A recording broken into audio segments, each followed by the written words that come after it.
Perseguição, perseguição na internet, perseguição na vida real, stalking. Já ouviu falar disso? Já foi vítima ou já fez com alguém?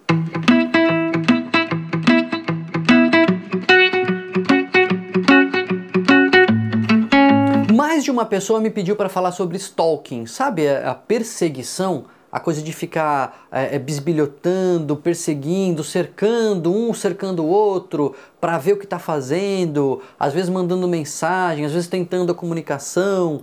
Isso a gente chama de stalking ou perseguição. E acho que tem gente passando por essa situação aí porque mais de uma pessoa pediu para a gente comentar um pouco sobre isso. Então vou responder a pergunta deles, vamos refletir um pouco sobre isso e faça como essas pessoas. Se inscreve aqui no canal, faz sua pergunta, aciona os alertas aí, porque 2 vezes por semana a gente está colocando vídeo novo no ar. Existe um comportamento que você já deve ter ouvido falar, já deve ter visto, pode ter visto acontecer com algum amigo, infelizmente pode ter acontecido até com você, que é essa perseguição. É o sujeito ficar olhando, ficar cercando, ficar monitorando a vida do outro. O que está acontecendo? O que ele está fazendo? Com quem que ele está falando? Vamos lá. Não é o marido ciumento, ele já é ruim por si só, né? O sujeito ficar monitorando a vida alheia. Mas não, às vezes é um desconhecido, às vezes é um ex, às vezes é alguém que teve um namoro e fica lá perturbando, fica lá cercando, fica lá querendo saber o que está acontecendo e às vezes tentando forçar um contato, mandando mensagem, mandando foto, às vezes mandando presente, enfim, a pessoa fica forçando um contato, um diálogo, uma intimidade que não existe. Isso pode durar mais, pode durar menos, mas de qualquer forma é muito perturbador. Isso está associado ao adoecimento da pessoa que sofre o stalking. Ela pode ficar ansiosa, ela pode ficar deprimida, isso traz uma perda de qualidade de vida, um preço emocional muito grande para a vida das pessoas. Quando o stalking acontece com alguém famoso, né, quando é alguém famoso sendo perseguido, o sujeito fica atrás de uma atriz, fica atrás de um ator, achando que existe ali uma possibilidade de relacionamento, uma paixão secreta, etc. Na maioria das vezes, essa pessoa tem um transtorno mental. Ela realmente acredita ali de uma forma psicótica de que alguém está apaixonado, de que ela tem uma possibilidade ali, etc. E o que a pessoa precisa é se tratar, né? Isso às vezes é descoberto e a pessoa vai se tratar e isso melhora, porque era um problema psiquiátrico. Agora, o stalking com as pessoas comuns, o stalking com os anônimos, as pessoas que não são famosas, na maioria das vezes não tem a ver com transtorno mental. Tem a ver com uma questão de gênero, por exemplo. O sujeito que ele se torna um ex, ele é largado e ele não aceita. Ele fica atrás da pessoa, fica insistindo. Não pode, eu quero saber o que você está fazendo, etc. Isso é uma questão de gênero, né? Uma questão social. Isso pode ter a ver com questões psicológicas, às vezes de vínculos patológicos, vínculos que não se desfazem, vínculos que a pessoa não consegue abrir mão. Às vezes não é a mulher, às vezes é o homem e fica lá. Aquela história hoje em dia comum, né? De fazer perfil falso nas redes sociais para seguir a outra pessoa, para ver o que ela está fazendo, para monitorar as redes sociais alheias. Às vezes é uma dificuldade de deixar ir, dificuldade de abrir mão, dificuldade de seguir em frente num relacionamento. Isso pode acontecer tanto com homens quanto com mulheres. Um grande estudo internacional que foi publicado numa revista científica sobre direito e saúde mental, ela fez um perfil de 200 stalkers, de 200 pessoas que foram condenadas ali, que foram identificadas como stalkeadores, né, perseguidores. E o que eles perceberam? 87% dos casos duravam mais do que 15 dias. Né? Então a perseguição começava e durava mais do que 15 dias. Então só um pouquinho aí, uns 13% dos casos começavam e acabavam logo.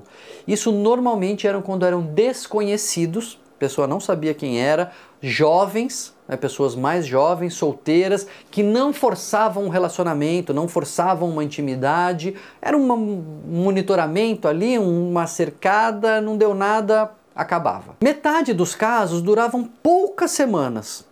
Às vezes ali 4, 5, até menos de 3 meses esses casos acabavam. São casos desgastantes, porque não é uma coisa de um dia ou dois, a pessoa passa semanas, alguns meses naquela situação, ali já tem uma tentativa aí de um contato, muitas vezes são pessoas já conhecidas, são ex-maridos, ex-namorados, ex-namoradas, que tentam aí um pouco forçar essa intimidade, mas com o tempo isso vai diminuindo. Metade dura mais do que isso.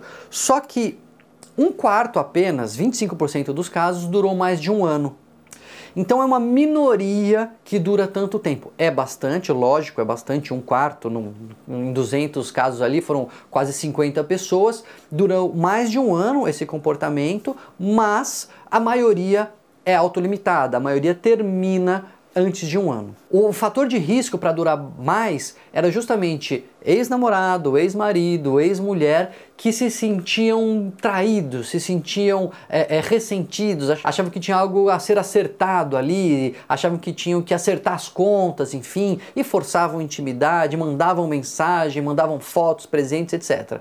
Quanto mais próximo foi a relação, quanto mais ressentida fica a pessoa e quanto mais intensamente ela tem contato, maior o risco de esse ser um comportamento que vai durar mais tempo. O mais importante é não falar com o perseguidor. Não responda a mensagem, não troque informações, não tente acalmá-lo, não se comunique, não fale, não responda, não tenha nenhum contato. Leve a sério essa situação, leve a sério. Não estou tocando terror, não é para criar uma paranoia, é porque pode ser perigoso. A maioria dos stalks não dá em nada, mas uma minoria dá em casos de violência. E você não sabe se aquele cara que está te perseguindo, se aquela mulher que está te perseguindo vai ficar violento ou não vai ficar violento. Então, na dúvida, leve a sério. Se for o caso de ameaças reais, de ameaças físicas, avisa a polícia, divida com a sua família que isso está acontecendo, avisa a família, avisa amigos mais próximos, deixe as pessoas saberem que isso está acontecendo e não dê trela, não responda, não fale com o perseguidor, né? Porque falar com ele tende a aumentar esse comportamento, porque ele conseguiu a atenção que ele queria. Então, a melhor coisa é ignorar, não falar, levar a sério as ameaças e pedir ajuda. Pedir ajuda para as autoridades, pedir ajuda para a família, pedir ajuda para os amigos. Na maioria das vezes isso vai durar um tempo e vai acabar, isso é autolimitado, em poucos casos que isso vai durar mais. É importante a gente ter essas medidas de precaução, ter suporte se você suspeitou que não está ficando bem, que está adoecendo, está ficando derrubado, está ficando muito triste, muito desanimado, muito ansioso, muito preocupado, é bom procurar ajuda. Eu sempre digo, na dúvida, procure um profissional de saúde. Procure o clínico geral do seu bairro, procure um psicólogo amigo, procure um psiquiatra do seu plano de saúde,